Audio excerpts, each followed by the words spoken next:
মোহাম্মদ ইউনুস আপনি কোথায় থাকবেন সেটা একবার দেখে নিন। গোটা ৫-৭ ড্রোন পাঠিয়ে দিলেই ওদের কাজ শেষ হয়ে যায়। বিজেপি নেতাদের আগ্রাসী বক্তব্যে ভাগ্য পড়েছে নরেন্দ্র মোদীর, যারা প্রভাব পড়তে যাচ্ছে মোদী সরকারের ওপর। দীর্ঘদিনের মিত্রবন্ধু ডোনাল্ড ট্রাম্পের শপথ অনুষ্ঠানে আমন্ত্রণ পাননি মোদী।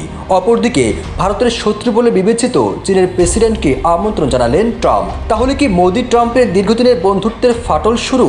এর দায় কি শেখ হাসিনাকে আশ্রয় দেওয়া? যুক্তরাষ্ট্রের নবনির্বাচিত প্রেসিডেন্ট ডোনাল্ড ট্রাম্পের শপথ অনুষ্ঠানে নরেন্দ্র মোদী আমন্ত্রণ না পাওয়ায় নতুন করে আলোচনা তৈরি হয়েছে, যেখানে ট্রাম্পকে বন্ধু বলে সম্বোধন করেন ভারতের প্রধানমন্ত্রী নরেন্দ্র মোদী।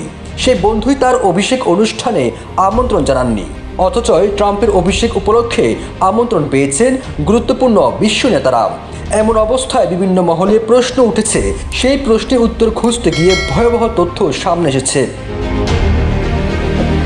ট্রাম্পের অভিষেক অনুষ্ঠানে ভারতের প্রতিবেশী শত্রু দেশ চীনের প্রেসিডেন্ট শি জিনপিংকে আমন্ত্রণ জানালেও সেই তালিকায় নাম নেই নরেন্দ্র মোদীর। ভারতের শত্রু দেশের রাষ্ট্রপ্রধানকে আমন্ত্রণ জানিয়ে ভারতকে কী বার্তা দিচ্ছে ট্রাম্প প্রশাসন? এ নিয়ে চুল ছেঁড়া বিশ্লেষণ হচ্ছে মোদী প্রশাসনে। ভারতের সাথে তার প্রতিবেশী দেশগুলোর সম্পর্কের অবনতি তীব্র আকার ধারণ করেছে। চীন, পাকিস্তান এবং বাংলাদেশের সাথে সম্পর্কের অবনতি হওয়ার অন্যতম কারণ হিসেবে জানা গেছে প্রতিবেশী দেশের অভ্যন্তরীণ বিষয় হস্তক্ষেপ করা এবং সীমান্তে উত্তেজনা সৃষ্টি করা। এদিকে ট্রাম্পের অভিষেক অনুষ্ঠানে মোদীর আমন্ত্রণ না পাওয়া এবং সম্পর্কের ফাটল আভাস পাওয়ায় সবচেয়ে বেশি দুশ্চিন্তায় পড়েছেন শেখ হাসিনা এবং বিজেপির শীর্ষ পর্যায়ের নেতারা। 2 দিন আগেও বিজেপি নেতা শুভেন্দু অধিকারী ট্রাম্পের শপথ ঘিরে বাংলাদেশ নিয়ে কটূক্তিও করেছেন।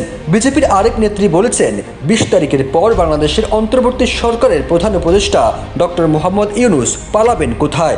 শেখ হাসিনা ইস্যুতে বাংলাদেশ নিয়ে কটূক্তি করা, হুমকি ধামকি দেওয়া ছিল ভারতের যেন পান্তাবাদ।